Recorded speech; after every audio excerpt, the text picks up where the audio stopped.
This is TWiT.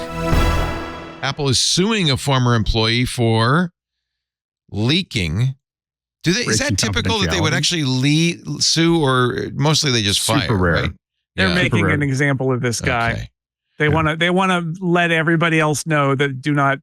I mean, also this is a classic what not to do, because he used his Apple issued phone managed by Apple, and then so they could it's a what not to do for leakers. But I think that the reason they're doing this and bringing it into the public is probably just to make it clear to people who work at Apple, essentially, you could ruin your career if you give information to the press, even though many people will be like, but just don't use your Apple issued phone to send secret messages. That's a terrible idea. But they think that they benefit from the secrecy, so they're going to make an example. They're looking for $25,000. The lawsuit alleges that over a 5-year period, he used his Apple issued iPhone to leak information about more than half a dozen Apple products and policies, including its then unannounced Journal app and the Vision Pro headset, product development policies, strategies for this guy was a blabbermouth, strategies for regulatory compliance, employee headcounts, and more. The fact that he got away with it for so long is quite a thing. And then, according to Apple, they tried to actually sort it out with him. They just wanted to know what he said. What have you said to everyone? And he didn't want it. And he only would admit to the things that he couldn't delete without them knowing. Right. And so the fact that he wouldn't come clean is why he's in this. And one thing you want to notice is they demanded a trial. And the reason for that, there's two reasons for that. One is they're going to pummel him, on because it means that he has to. Here's what happens is in discovery, if they want a trial, they can subpoena him and they can require him in discovery to hand over what he pulled, anything because if he lies, then it's perjury. So what they want is the trial is important because they want him to get on the stand and make him tell them what he took. That's why they're asking for the trial. Number two is it's super expensive for him. So it's a $25,000 win. It'll cost him $100,000 to defend himself. But Apple doesn't have to look like they're pounding down on him because they're not. They're like, oh, we're only asking for 25. It's not our money, but it's going to be his money. There's another more reprehensible reason Apple is asking for a trial, in my opinion. They want the names of the journalists. They won't. Well, they'll get that in their They trial. already have one.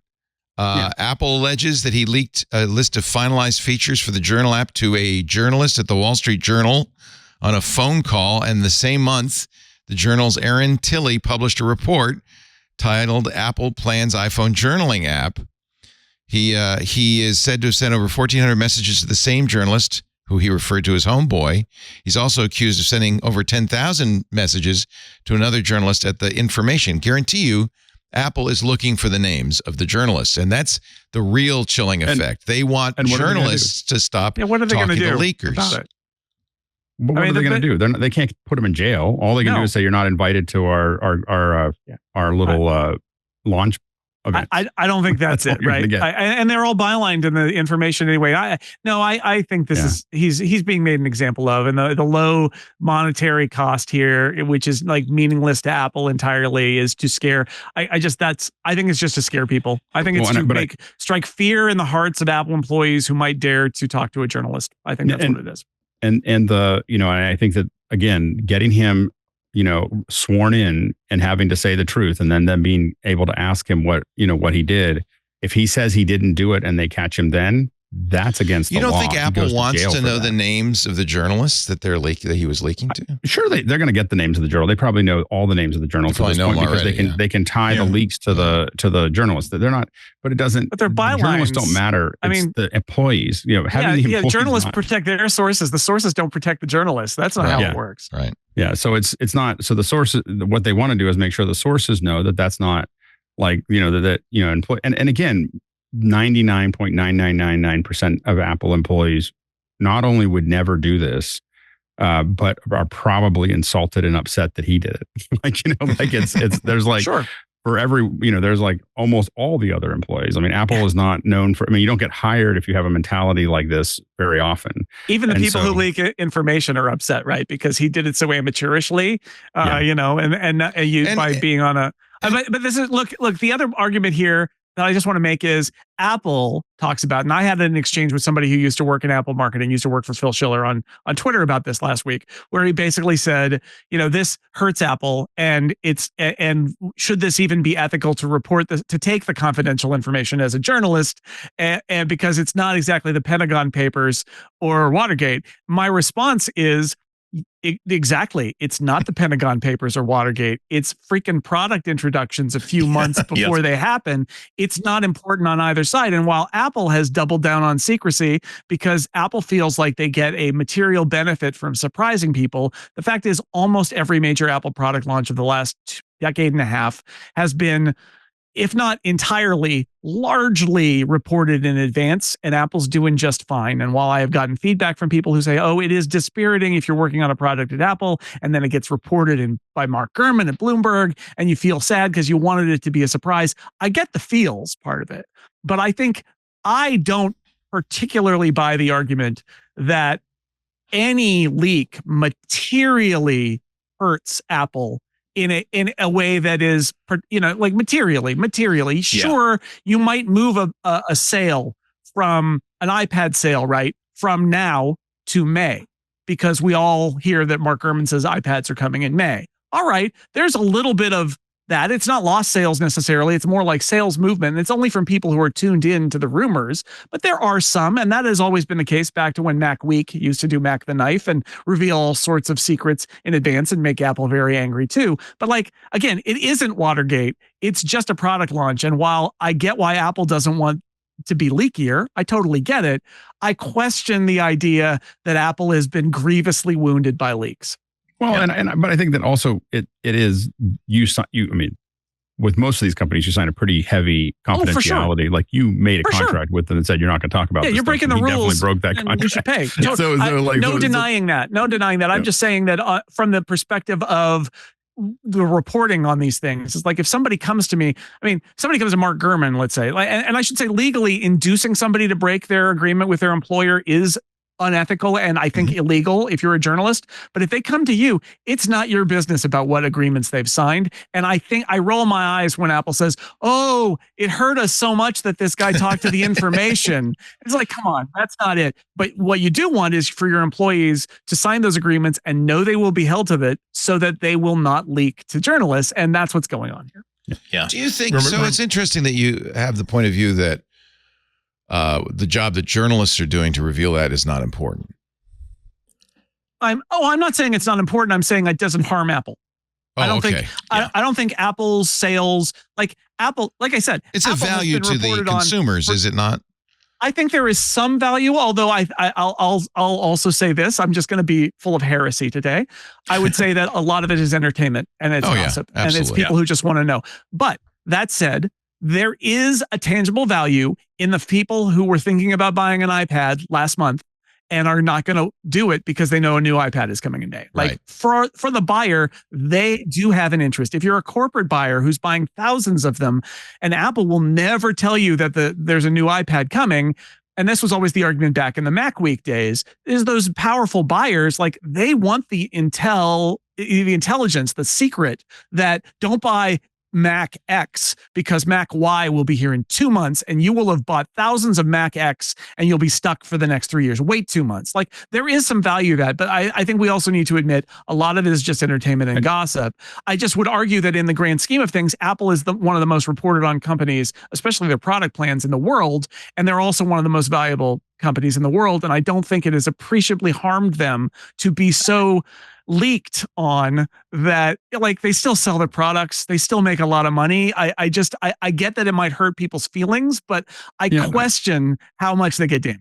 I think the only thing is that there is, there's always people, again, you want to have people trying to be confidential about what they're working on. It's one thing to leak out stuff that's going to happen 2 months in advance. Another thing to leak out many of these things, the Vision Pro was working on and Apple did not talk about it for years, and so and there were many things about it that were very confidential. And the thing is that that is information, acquired by competitors is allows them to basically trim what they're doing and affect what, how they're building things against that years in advance, so that it is creating, more competition for Apple, down that road. And again, I think the revelation that Apple was doing a journaling program a couple of months before they did release it had any material damage to Apple. Bottom line is it's like a holding call. Like, you agreed to not say things, and then you said them. And you're paying the price for it. I think this guy was playing the press too. That's the other funny thing about the story. One of the details is, like, he released information about the journaling app because he thought it was dumb, apparently, or he didn't like the way it went. And this is true. Honestly, a lot of these leaks, you have to also consider the source 100%. And why they're motivated to leak it. And I think a lot of times what happens is somebody loses an argument inside Apple, and a product goes in a direction they don't like. And so they go and they leak that direction, hoping that people will be oh, how dare they? And then they'll get people to change direction inside, or just as revenge for losing an argument. That stuff happens all the time. There was a period in which I had access to internal Apple emails without any involvement by myself. That's a great story. It was a total accident. And Apple refused to correct the situation. And so for a period of time, I could see the flurry of emails between senior Apple managers and executives about how certain projects were going, the fights over resources, and then, well, what do you know? I just got an anonymous tip from, hey, I think you'd like to know that this project is faltering and Apple's about to cancel it. And I could say, the one that you as a product manager were trying to steal resources away from. Okay. Well, yeah, there's always that. And yeah, Jason is right in that it doesn't harm Apple at all. Generally doesn't harm it. And if it does, I'm sorry, but that's hello, free press. You can't control the press. If someone, it's something that it's one thing that I think that Apple is, when you're trying to cover Apple, is particularly difficult and annoying. I have been contacted by I will not give any specifics, but in fairly recent times, to less recent times, I have done investigations and wound up talking to somebody, and then boom, you get a call from someone in an official capacity that not only were trying to make sure that you know what the official Apple line was, but who also is trying to say, well, I think you should have known that, it was going to get around to me eventually, as though I was doing something naughty by, actually doing my job. So there are a lot of levels to this. And the punitive action of this is absolutely correct. Remember when there was a bunch of stories about labor practices and experiences inside Apple, charges, truthful or non-truthful, yet to be determined, about pay inequity, opportunity inequity. They're being filed with federal labor boards, and then it came out that Tim had I think it was Tim who had a company-wide email about this, about all the stuff in the news. And the tone of his email was, I know this distresses you, that somebody broke the code of secrecy. Don't worry, everybody. We will ferret this person out like a dog and shoot him down. Like, okay, so now the message is, if you have a complaint, don't complain, because the problem is that somebody talked, not the problem that somebody feels as though they've been compensated unfairly. So yeah, it's a cultural thing. It's terrible. Hey, it's Leo Laporte. If you enjoyed this little snippet of our programming, make sure you check out the full MacBreak Weekly. The link is right down there.